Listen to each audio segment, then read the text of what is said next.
Good evening, tukwaniriza nnyo ku Junction ogambo kyeyo gy'oli gyesizidde okuba ng'otulaba. I hope you're doing well. Buli kimu kikutambulira bulungi era nga kigerera bulungi. Bitanaterera, everything will be okay. Don't despair. I'll never get tired of telling you this because it's true. Don't despair. Togwa mu maanyi wesigame ku Mukama. Anti Sumakola and Pavin, the nitty-gritty is the small things. By'oyagala okuba ng'oyogerako n'abantu naye nga tulina gwo discussing naye we are your partners. Olunaku olwaliro our topic of discussion twebuuza how do you recover from past traumas? Waliwo ebintu bye tuyitamu nga tukula oba mu relationships in our walks of life that traumatize us to the core. How do you recover from them is what we're going to be talking about. Olunaku olwaliro saagala weerabire nti abatusaamu akasente beba BF Suma. BF Suma bakola eddagala lya prostate relax capsule eriyamba ku prostate endwadde era ng'eddagala lino lyakakasibwa ekitongole ekiddagala mu ggwanga ekya National Drug Authority BVOC ne FDA nga bagamba gwe mukwano gwange tobonaabona wekka tolwala wekka teweekweka tekiswaza funa obujjanjabi eddagala lino lijja kuyamba bakubireko ku 0704 999 oba 0774 45 wamu ne bannaffe aba Avian bateekamu akasente n'obanga osoboledde okubanga onyirira gula products zaabwe ezigenda okunarishinga from within to the outside glow from within to the outside products zaabwe ziri plant based zikola bulungi ziwunya bulungi ate nga ziri effective kubira aba Avian ku 0707 25 36 oba 0782 37 08. Give them a call and you get a product that suits you for whatever problem you have. Mugama mutya. Tuli bulungi ogamba otya. Ndi bulungi. Mwambadde bulungi ate ne munnyumira. Abaana bali mu holiday nze keeka glow. Mumanyi love. Mommy, love you. Mommy, Mommy, how are you? Mommy, zokoka. Bane mwana tachanzikiriza kweba.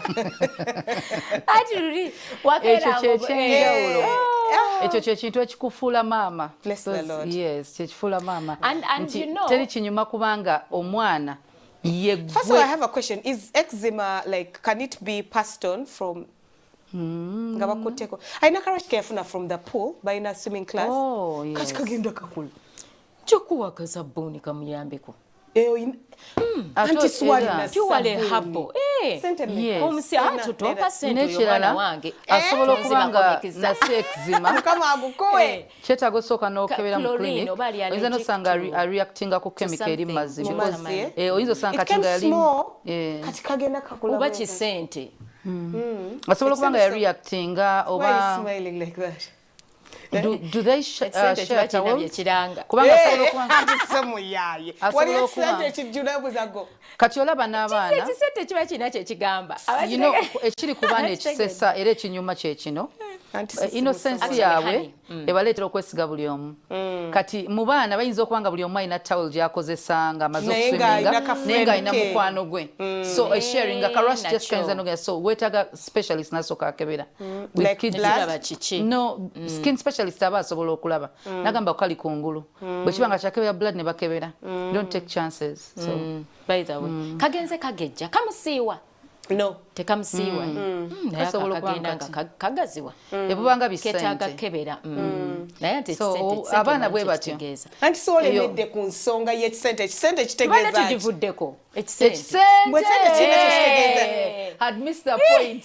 Kitegeeza onootera okumuzzaako.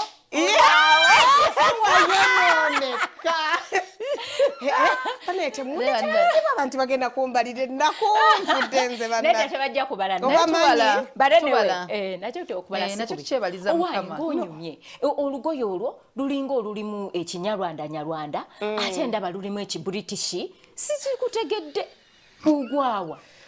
Yali material mulamu wange wa mitajani yagiretange mwaka jaya nisenga toze. Katono nzirike. Ngulu okulonda mwawe zikutuuka amanga. Era ngenze nteekamu ekigere mmanyi ezintuuka. Ate omumanyi oyo bw'oteekamu ekigere kutuuka Junction we share. Kujjako abaami bokka betutagabana. Ebisigadde. Right. Yeah. Your statement we underlined with this capital letters. Segera. Tubadde twoga Pavin abuuza ku Makula ne Pavin. Njagala abantu abalowooza nti baazaalibwa ne bajja mu nsi tebaliraba bizibu. Abantu abo babanguwe mangu okunnyuka. bafuna uniform banguwe tubayigirize somo munsi. We need to understand that trauma can affect anyone. However big, however wealthy, however whatever age, whatever status. It can even be from something very small. Ekitagenda ku affecting a pavini ate makula kimusene busenyi. Okitegera. So let people, I'm not saying always expect trauma, but let us be strong. This is something, no, not even being strong. This is something that I dearly care for. I actually planned, I had scheduled to do it on my YouTube, yeah?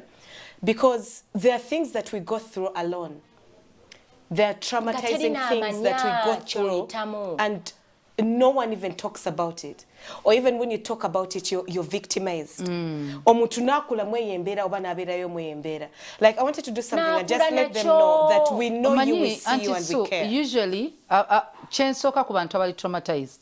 Buli muntu asobola okuba traumatized mu ngeri endala kuba eyenjawulo. Waliwo abantu nga tebakimanyi naye nga nze bwe mobservinga oba ntegeera kakugereze waliwo abasajja otegeera gwe ebintu simanyi waliwo ekintu ekimu nga uli iso no waliwo kibandooza katonda simanye kangereze Pavin waliwo abasajja nga tafaayo mu mwana we kumusomesa so nze nendowooza ekisooka okujja nsooka kwebuuza bamuweerera kubanga agamba nga ffe tetwasoma twabaawo nayagala akyongereyo ku mwana akyali traumatized akyali ku muzadde yandekawo I was neglected. Yes, I was neglected.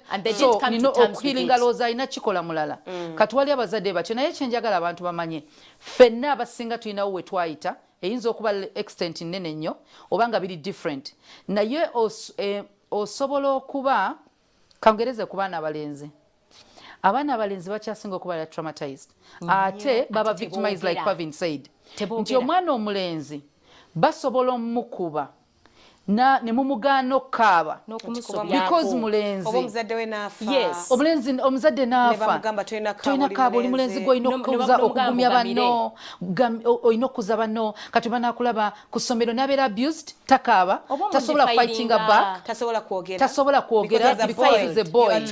Now abaana abo abalenzi abawala tufunako nnyo chance okubanga batukkiriza to express ourselves abamu ndowooza you can cry you can talk because abuse doesn't have to be violent. No, it doesn't have. Makula, I can even abuse verbal, you daily. Even actions. No banga buli wondaba. You get traumatized. Exactly. Sikuvuma. Nenga ninache nkukola constantly like I torment you in a certain way. It happens. Chintu emyaka nga nebisibo nga kiseewo. But chenjagala okunyonyola abantu cheba downplaying us as Africans. Someone can abuse you and not violently. Yeah. Ate oyo aba akutta bulungi nga n'ensi tetegedde. Nga tetegedde. Nenga buli w'omulaba owulira oyagala kwefukira, you get butterflies in the stomach, they put you under panic. Ofuna ekidumusi. That person is abusing you, cut off that relationship, cut off that person. Or come to terms with it. Pavin. Oyinza okuba si mwangu wakati nga ofu nga muzaddewo.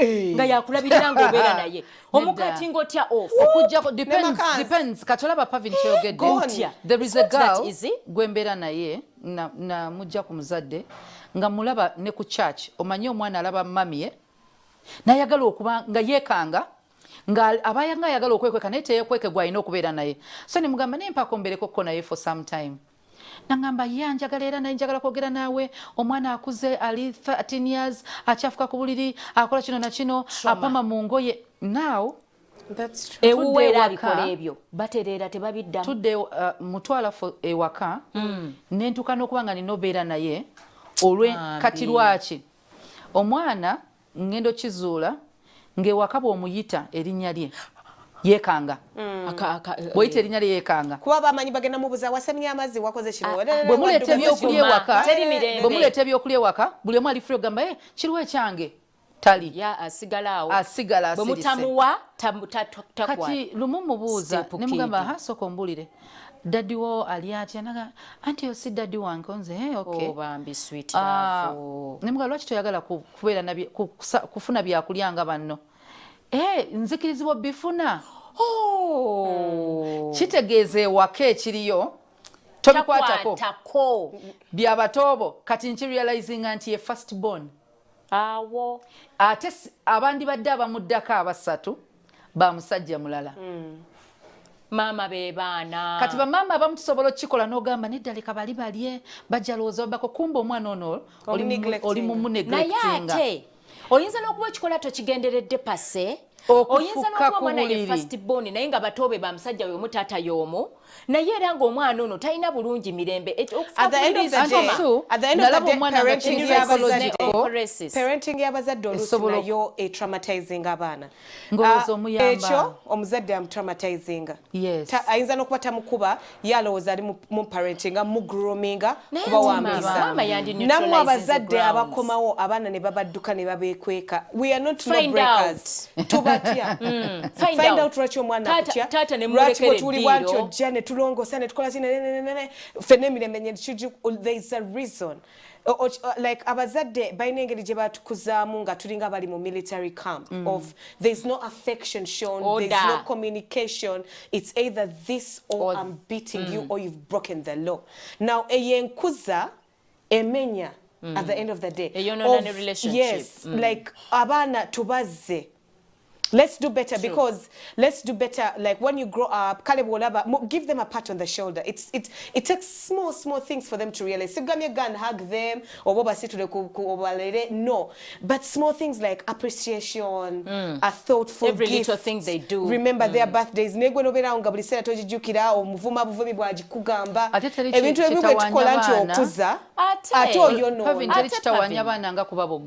True. Bannanga okubogola kubi omwana abeera mukambwe oyo ye yali mukambwe nnyo you people nnyo yabulako katono nnyo abeere mu magye naye nga bwakulaga love you don't even remember. I've never been traumatized in my whole life. Tewali nalina ekyejo super no waliwo obukambwe obw'abazadde ng'omanyi discipline anti ng'agunjula akuzza like agunjula akuzza akufiirako nagamba kati onkyaye why she mad nama nagamba naye kakati omanyi toddamu omanyi bwokola bwokyonyiiza you get yes kati nkimanyi mukambwe but it wasn't traumatized era nga manyi omugambe ebintu ngende ngamba kino manyi ngenda kimugamba nkuba nfiireko pabinyo omanyi omuzadde nga toyina kirungi kye wali omukoledde nothing tasima buli kimu akuba bukubi oba akugamba wansala nandikuliddemu ffene nobwokera n'ogamba njozezza ebintu omwana omuto ayozeza ebintu amanyi mami agenda ssanyuka akomawo nga yeekwasa ennyumba gy'otasiimudde oba walese sabbuuni ku kikopo oba yasigadde ku kikopo waliwo obuntu nga bwogambye okuwaana waliwo omwana akantu kakola appreciate ne bwe kaba katono katya ne kaba katono mwebaze naye abazadde be bakyasinga otraumatizing abaana ekyokubiri tubasibako abantu be bataagala omwana waba tayagala pavin tamwagala lwaki omukaka wuno omulese waka olaba buli pavin bwajja omwana gwako emirembe omwana gweddeko emirembe tamwagala omugamba wayinza empisa embi toyagala mikwano gyange toyagala ki omwana asobola okuba nga omuntu oyo amwabusinga exactly ukinzije mukama there's always a reason why a child waliwo abuse etulowooza nti eri section edda okimanyi ng'omwana guganye mbuto obanga afuna nightmares nayina sista wange sisange nga ansituza nnyo omwana nga saagala kusitula baana kati nga kyenkola nina ossuuna omwana akaaba amusitule ng'omutraumatizing then I didn't know that she was traumatizing. She was also being abused. I was being abused. I'm not your maid. I'm not a babysitter. Bakusibya kakano kasitula. Anti so amanyi okubanga banno bazanya tozanya ositula mwana wa muganda wo oba mutowo. Oba oyoza ngoye. Oyagala genda kuzanya musituzo omwana. Kati nze manyi tayagala mwana wa kaabe. Oh, you know about grooming. Grooming actually let the child play. Get a maid or carry your child. Kati nga manyi sister ngo omwana we tayagala akaabe. Nina kasuna.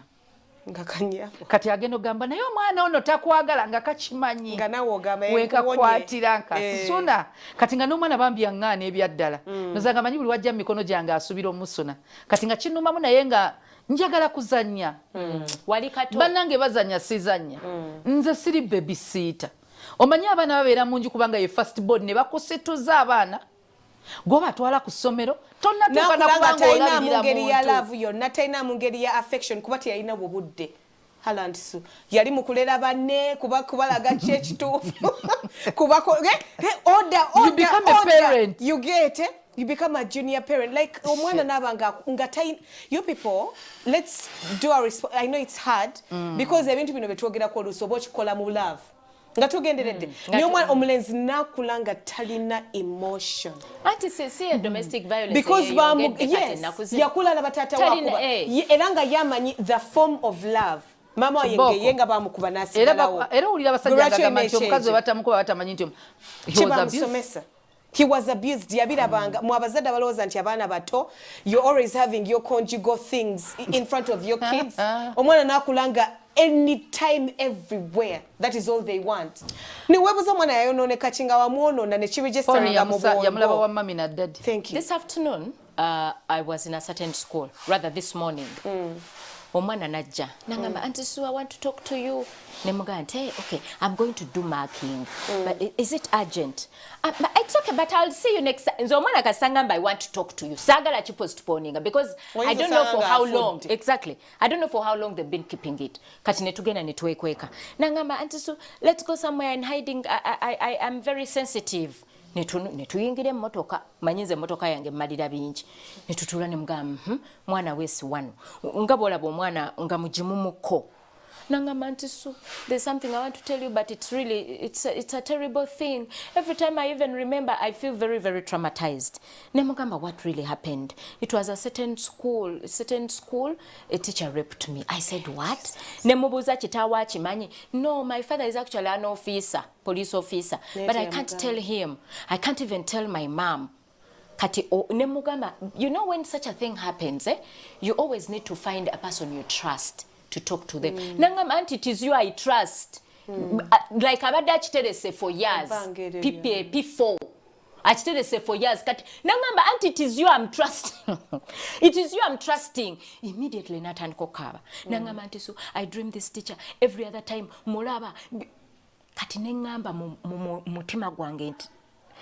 Kwega nemukwata bwenti. Nempuliranga nga ninga go bafumita bwe bati amafumo. Kati for how long has she kept that? Buli kitonde ekisajja.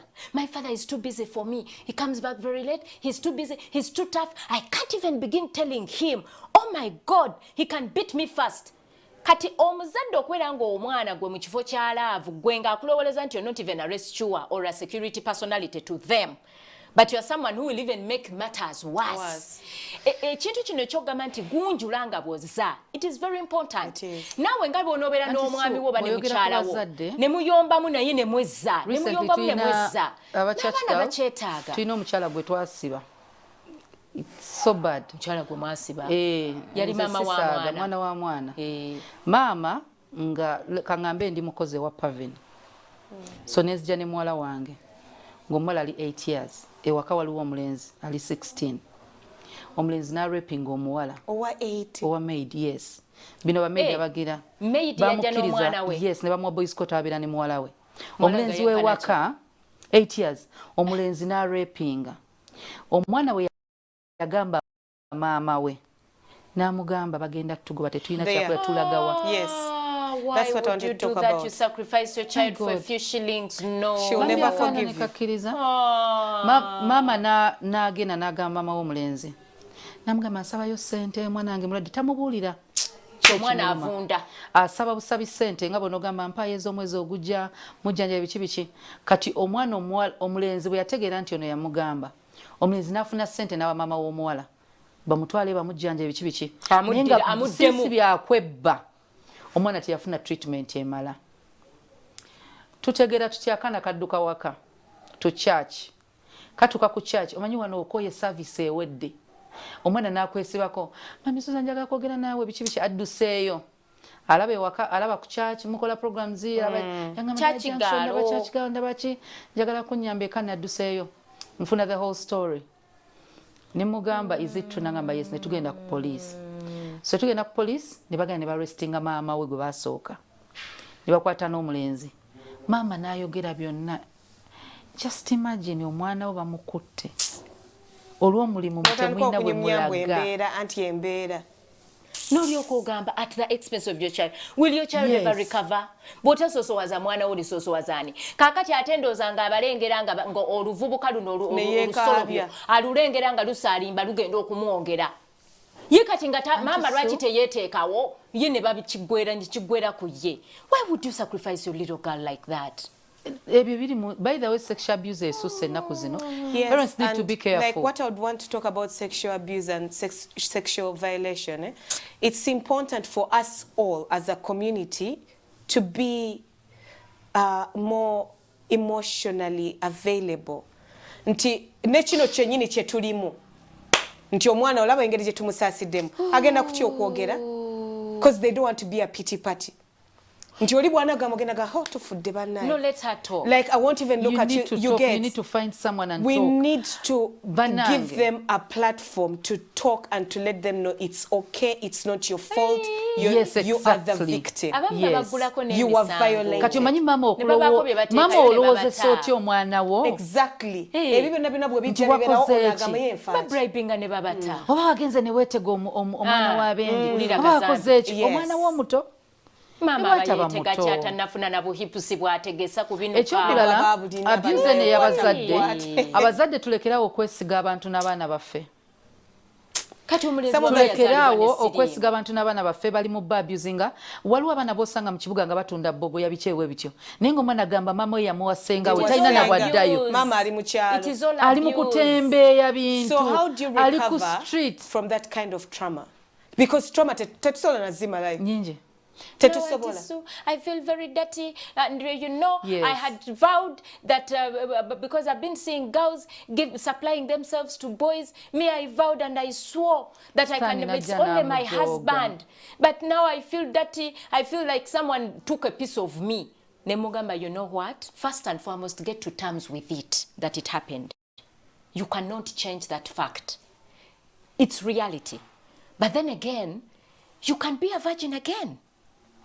Kwegamanga noonya ebigambo ebimuluma nga bingi ate ekiwundu kino ekiri physical kituuka ne kiwona naye mentally and emotionally it takes forever, like as in forever.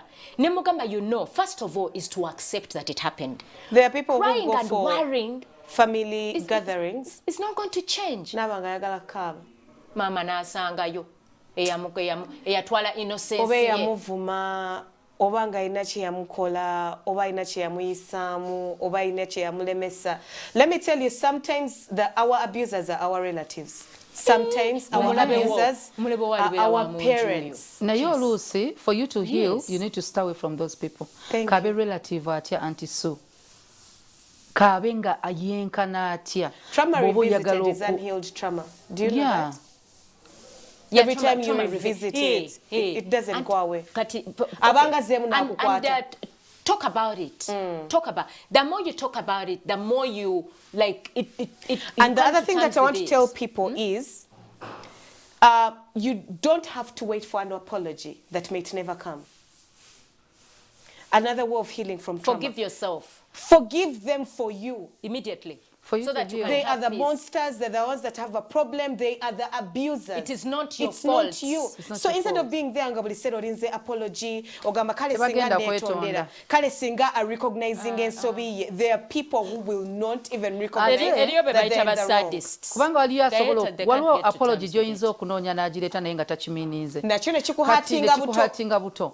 Kiriza nti yakikola era tagenda kwetonda yeye mukyamu gwe toli mukyamu bwe toyina kye wakola bwe baba crapinga oli victim era weekuuma omuntu ne ye n'ayagala okikola then abazadde abaana bano be tuneglectinga nze kyenyinza okugamba bw'okula n'ozaala abaana engeri emu y'obuta payinga evil for evil ku baana bo kubanga abaana bo nabo bagenda kula babeerenga ggwe so okoleka chain kati omwana wo ye muwe kyo bataakuwa okyali ku junction tukyagendera ddala maaso era nga twogera on ways on how to heal from past trauma. Tovao.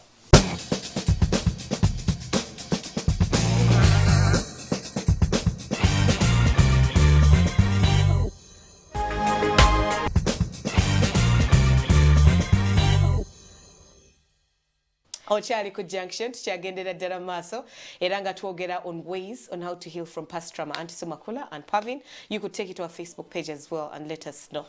Ate omuntu omulala kayinza okugamba nti sha akokoka ne kakabya ne kakulumya. Ate now those people also make our trauma worse. Auntie, yes they do. Because you're trying to cry, you're trying to bring it out. You know, your heart broken. I'm always telling people that are usually approached in such situations nti empathize. Like it doesn't have to make sense to you for it to be traumatizing. You know, there are people, there's a thing I used to deal with. I can come and tell you that, hey, Bananga, I'm dealing with this, I have a problem. Hey, Mama, gwe pavini obera nevis. Nentukaiti said it wasn't one person, it felt like it was literally the whole world. No tandikango kusirika. Thank you. Do you know how deadly that is? So I bottled up and reached a point whereby I felt like I was going to die. You can blow up even. Olaba, you get, because I'm always laughing, I'm always smiling, people think like you have no right to be angry or to be heartbroken or to be traumatized by something. Let me tell you, you abuse us as society. You do abuse us. Like, if I speak my feelings and you downplay how I'm feeling, you've become an abuser. As society or as someone on social media. So we need to be kinder. There is a pastor and the wife. Benalinjogera nabo ku baana baabwe. Nimbagamba temumanyi ki traumatizing abaana abo nga okubalemesa okubeera human beings. To be human, that you make mistakes. Era expectations zammwe ziri waggulu nnyo nti abaana kati tebamanyi kyakola. Now ne bwe bafuna obuzibu batya okwogera ku bunafu bwabwe. Allow them to because be children. Mugenda mujajinga. Not even children. Your pastors allow human beings to be human beings. Omwana emba mugenda mujajinga. Now away from the pastors, the church judging the pastors' kids. Omwana ono tebamukiriza kubeera a human being. Kuva mbuto talwana, tayomba, takola ki. Tasobola kwogera. They cannot express themselves. Now omwana oyo buli we mumushatinga, this is what they do. Most pastors' kids bayingira mu drugs. Yes. Oba afuna mu gang, ayingira mu group, because let me tell you, people in the earthly world, they listen. They give you in time. Church we judge. They can't judge because what you're telling me I've heard of, I've probably gone maybe through. even doing I it. know someone. Omwana ono buli lw'omugaano muwuliriza afuna group embi esobola omutegeera because the world is there to accept them. Afunayo bayaaya abasobola okunywa enjaga namga ajam tushiringe nga bajimuwa. They are ready to listen wadde tebagenda muyamba. Naye church tegenda muwuliriza. Naye ina kyayitamu ng'omwana bw'abeera ku ssomero. One time I was sharing with Felon nga nangamba oyinza okkiriza teacher yangambye mufuna ntya grades entono nga ndi mwanawo. What? Nimuga, you're not me. In fact, we were sharing a mugamba, do you know that I have a retake na seka. Naga chima ine teacher yambuza nti nfuna ntya grades entono. Ngambera wa pastor. Ate omanye ekyo nno akimubuuzengako nno ng'amutaddeko wabbali. Babi babuuliza mu yali banne. That was so traumatizing. I was in school. Yeah, you actually spoke about it. I talked about it. They would always tell me, gwe muwala wa mwami Senkubuge, olina okubeera mu kwaya, olina okuba mumanyi okuyimba, olina okuzina amaganda, olina okumanya Oluganda, olina okukola kino. Living in my father's shadow was actually not easy. It almost took forever. Singa teweerwanako n'ofubutukayo. Tata yakoze kino, tata I'm like, you guys, I can't be as a champion as he is. Like we all have, we are different. Our own society, you are a champion in another direction. Society oba basomesa oba ki, muyino yambako abaana. Or don't do your job. Anything. Yeah, just do your like job. Like our auntie were counselors, like why? Why are you tormenting people's children? No judginga. Why are you tormenting? Mukwase senior lady. Yita senior lady. Mukwase senior lady. But who gives you the moral right to stand at the podium ku parade no langiriro mwana abandi? Do you know that's traumatizing? Yeah, ne bakusomera n'atambula nga takyefiiringa mu class atyamu takyasobola kusoma olw'okuba wamwogereddeko nti gwe buli zero weera odda kukonaringa. Do you know that's abuse? There are people who don't recover from that. But even grades, olaba grades ezo abaana tuli banjawulo. And the other people that I want to talk about, the abusers as well, bloggers and newspaper people as well. We abuse other people. It's very bad. We are abusers. Byetumanyi ne byetutamanyi tubyogera. Byetunako omutwe n'amagulu ne betutalina bujulizi tubyogera. Ne tubeera awo. Ate emirundi egisinga tufuba nnyo okulaba nga tumenya. We do not spread good news. Lumu nakyogerako one time nali nkola interview ne tumwebaze. One of the reasons why I hate a newspaper or a media house with passion was because of my son. Just sija jogera. Now, omanye bintu byonna biri mawulire. I protected my son nga sigenda ku ssomero. My sister would go there. No one gwe bamanyi nti ankwatako nti oba mmotoka eriko sold egenda ku ssomero. Oba okumanya nti ono mwana we because nga kimanyi ajjabulwa emirembe naye nyini nga takyagala ajja kubeera uncomfortable. So there was this newspaper ne bagenda ku ssomero. Ne bamakinga sure askari yamanya nti omwana oyo nze muzaala.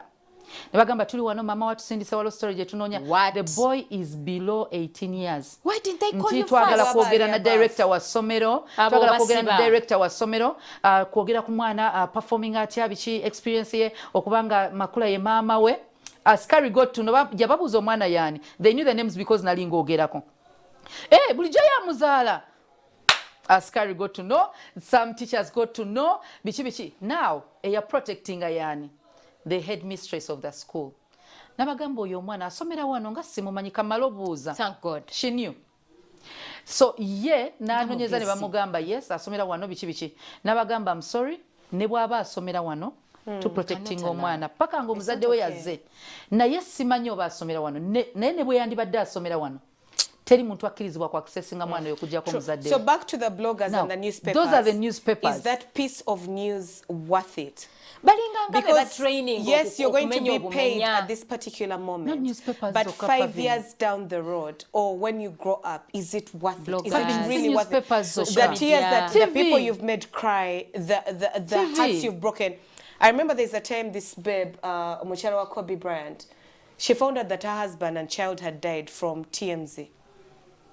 Nga ye kennyini tebannamubikira tannategeera. Omanyi abantu abamanyi basooka ne beekuŋŋaanya otumanyi human nature you're all looking to mugamba tucha where is she okay she nga yoli yayisizaawo degguli just for the sake of breaking the news. Is it worth it? For the sake of breaking the news as the first media. Kevin, oli wala mu Uganda tulina TV stations nga zikola amawulire ge tuyita ag'olugambo. Now amawulire ge bayita ag'olugambo gaba bwe gati. Basalawo ekigambo newe kiba si kituufu. Because already the title is kati ne bakera ne bafuna Pavin, this one Pavin ne bagamba Pavin twakizudde nti Pavin yandibanga yeeyagala ne Vuchi. Now on TV omwana walaba omwami walaba n'abantu abalala bonna balaba. Now omwana wa atangogamba this is my dad in-laws. Waliwo n'abalala kati nga bade akasaako so nina obbakubira ne banyonyola nedda yabadde awa example.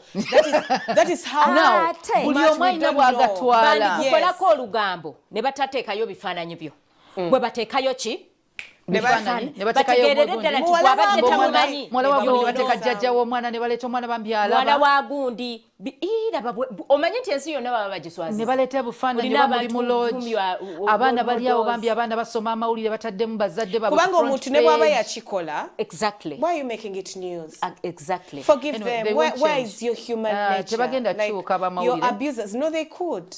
Omanyi ekizibu ekize if you talked about it.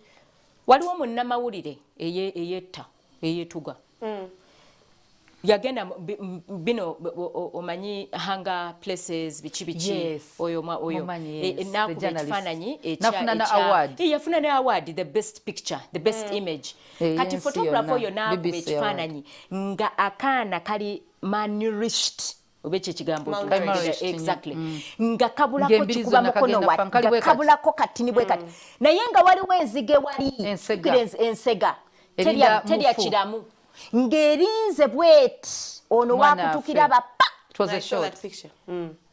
naye omanyi abantu omuntu omu kyebamukola ng'amaze okufuna namubuuza what happened to the child ne bamubuuza what did you do about the child's situation. Took the picture and left. Ngaina answer. Pavin, that scenario one time twali ko mugundi yazifuna bamuwana buli kimu nakifuna one time twali mu training one guy but at the end of the day just to answer about because we are each other's abusers at the end of the day oyo yawanika omukono eyo ya pointing out of ensobiyoli you could have taken them to the side or you could have gone to where the picture was taken and done something. No saving ono. Yes, kati nawe wa abusing ono na ending up nga yesse.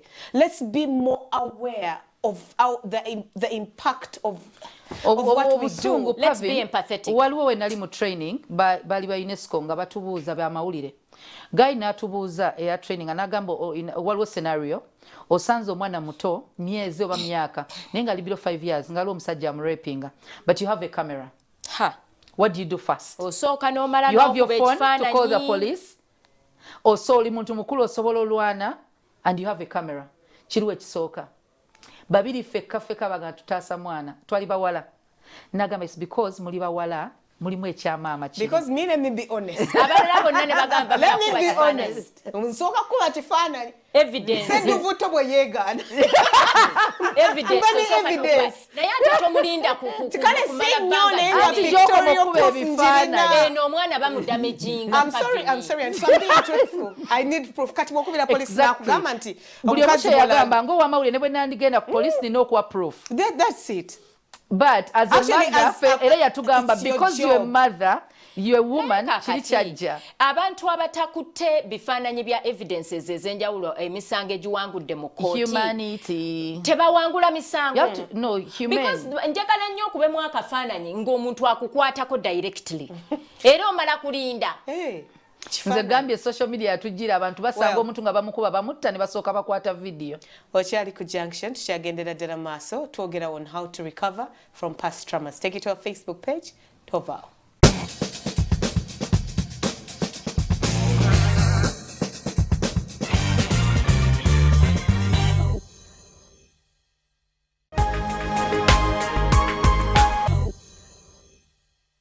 Okyali ku Junction tukyagendera ddala maaso Auntie Sumakula and Pavin. How do you recover from past traumas? How do you recover from past traumas? Forgive Acceptance is one of them. Forgive yourself. Don't wait for an apology. Forgive yourself. Forgive the other person as well. Come to terms with it. Don't wait for an apology. Accept that it happened. Otandike n'okunoonya coping skills. You cannot change. Look for help. Seek That's very for important. help. Open up. There are things you can't do on your own. Seek counseling. It doesn't matter what was done to you. If you've been carrying it for a while, seek for professional help. If it has left you alive. Professional help. Mwegendereza abantu bemubuulira. Yes, I could have advice. Nga nyakyengenda okugamba. Naye bali babisoma babimanyi. Twewala abantu betuyita mikwano gyaffe okubanyumiza ebintu ebimu nti basobola okuba nga tebasobola byetikka abaami baffe bakyala baffe you need a professional or they won't see you in the same way. You need a neutral ground. Weetaaga omuntu omulala. Don't talk to your boss, don't talk to your junior, noonya omuntu n'abazadde nga musooke mubaleke. Omuzadde kisobola omuzitowerera ennyo. Kiba kizito. And then for counselors and parents and people that are usually approached by people who have been traumatized, take every situation serious. Take it serious. Ebintu abantu bye bavaako okwetta. Bitono nnyo bwe biti. Nga Pavin ayinza okuba alina oguzibu gwatudde nako n'omutunuulira n'ogamba naye how is she surviving. Nga waliwo oli katono nga buli jazza botolinga ebizibu bye kati akantu katono nnyo nga nti sukumunywako mazzi gakunywa. Kava ku kizimbe. Nga kamutwala. Nagweri. Ne mugamba yupo yaŋŋamye nti ennyo temuluma nga simanyi. Nyonyo amazzi. Era tulina otwala ebintu emu serious. There are some people whereby like traumas have triggers. So pay attention. Stressors. They have triggers like ogenda mulabanga it could be a male's voice ng'omusajja bw'ayogera atya. Exactly. Obanga omuntu bw'awulira loud sound atya. Oba okulaba omusajja nga ayambadde essaati emyufu ng'omusajja yamusobyako yalina essaati emyufu. Pay attention and be helpful.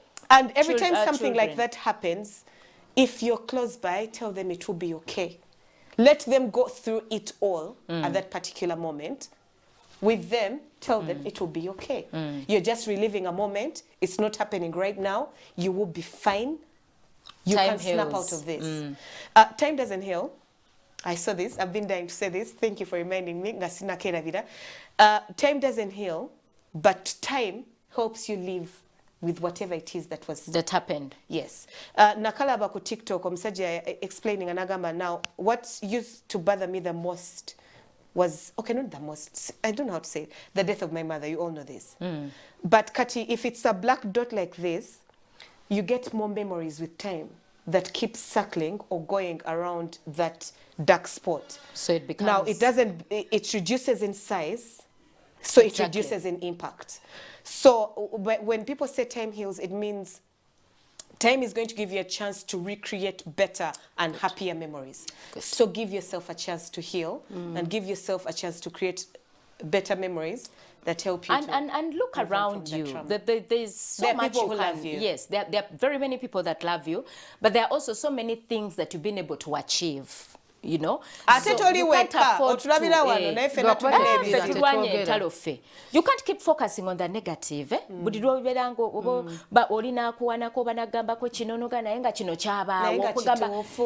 keep yourself, yes, exactly.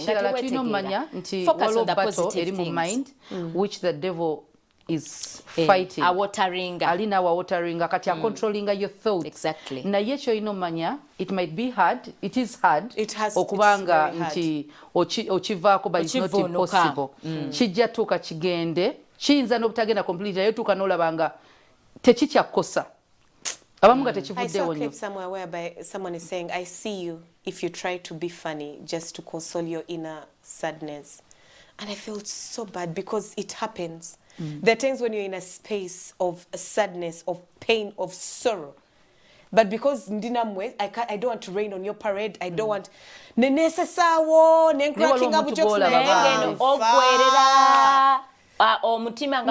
atenga sinugu neno nongamba ansuna gamba, I got a boo, I got a man. Ngo wange ya kanchawa ngamfa atenga sobola baga sikabe bwe nakaba ogenda gamba ndi mulogo nga nebe mukola binzijukiza wange ne consolinga like senti sikwagaliza ne binzijukiza inside. I'm praying for you all. Mukama ba healing from within because it's another thing that we have to put so much in focus. You just hinted on it. Mukama is the best doctor for traumas. Katonda yasobola okwerabiza, Katonda yasobola okusuuthinga, Katonda yasobola okuwanirira.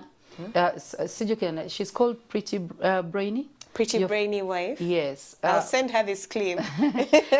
Lumu mba mpita mu bintu bya Pavin. So omanyi just clicking and then I lined onto this clip. Kati yali ataddeko obuntu and then relating. Her reels. She's very creative. Yes. Nga ayogera ku muntu eyamutocharinga na mubiri gwe like okubanga bulisa omuntu akontinga like why you thin lwaki oli boti.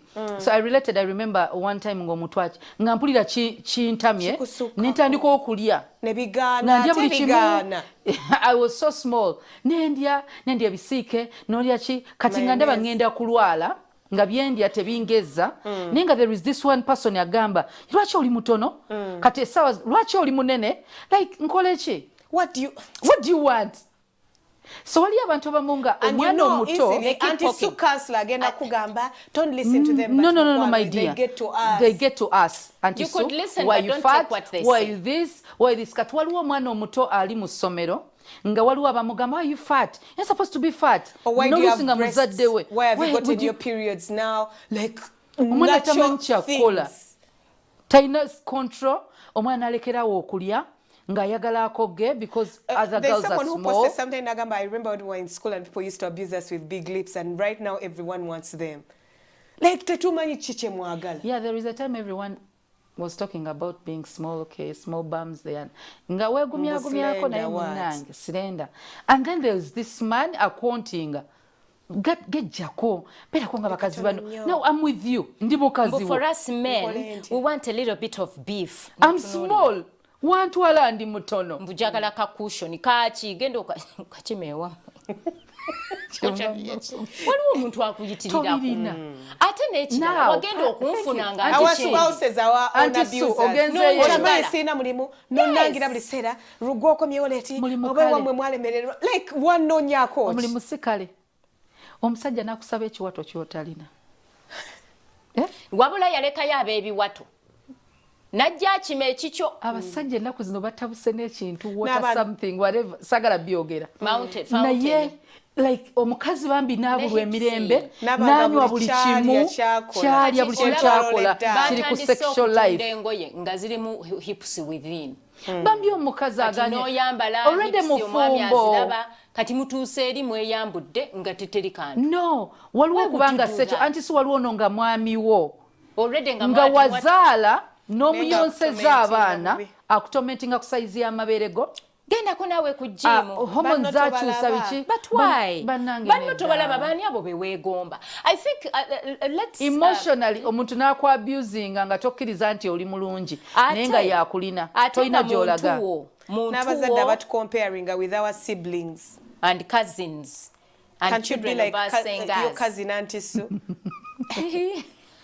Anti Sue banaye baganda bo balabye Auntie Sue obeera otya ne degree 18 basobola ovuma mmwe ayagala fuga Uganda sobola oyagala kwesimba kuwa president nenda bannaye Auntie Sue by the way I picture your siblings yeggwa mu kisaakaate yeggwa wa degree yeggwa kansula yeggwa asomesa emisomo ena yeggwa akoze gwali ku simanya gwalwanirira eddembe ly'abakazi gwe n'obeeringa n'omulimu ogusooka togulina ne bakubuuza lwaki teweebuuza ku Auntie Sue nakufukira Auntie Sue n'omukyawa waliwo abamu nga ekyo kyekyakukyayebwomwena yatakwagala that's why nze sigenda nzekka mu bye ŋŋendamu ŋŋenda bwe mbawalula bwe mbasika still it's hard work being your sister kankubuulire I'm a first born do you know how parents over expect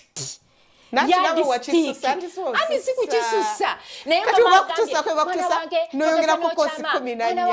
embeerera gikuume mwana wange togeza bwogeza n'oserengeta bwoti mu nnyanja ne banno bonna awo bu bannange nga nze mamangeatuka n'agenda n'ebweru n'amalayo emyaka 2 nze kata nnemwe n'okufumbirwa nga weekuumye ogamba ayinza okudda ajja kundaba nga ndeeti nze ngenza okunywa kasoda ayinza okunnengera mu bwengula era omuzadde katonda wokusi like in my mind I would keep thinking now if nze n'abaganda bange ate kati nze owange agenda n'afa ne ngamba papa wabanda ba mu ggulu nga weegatta Let me wait. The power that our parents have on us. I feared even in heaven. I said, and you know, they're doing it not because they're traumatizing you per se, but they're trying to get the best out of you. And they did well. They did well, but we could add on our parenting by showing love and being more doing expressive. It out of love. Let's express how we feel with our children. Tell your child, Omwagala, I love you. You've done well. You're beautiful. Yes. You know? Yeah. Like, I'll take out of the blue, told the Christmas or Thanksgiving. Birthday. Out of the blue. Auntie Sue, you are a problem. A problem how? I love you. Mulibulunchi. Tekutke obabichi like obera nga weyogeza. Oyogera wano kuzabeti. Wenanga tukulanga wenyola boti. We love you so much. We appreciate you. Until next time, kumunyoto pako. Bye bye.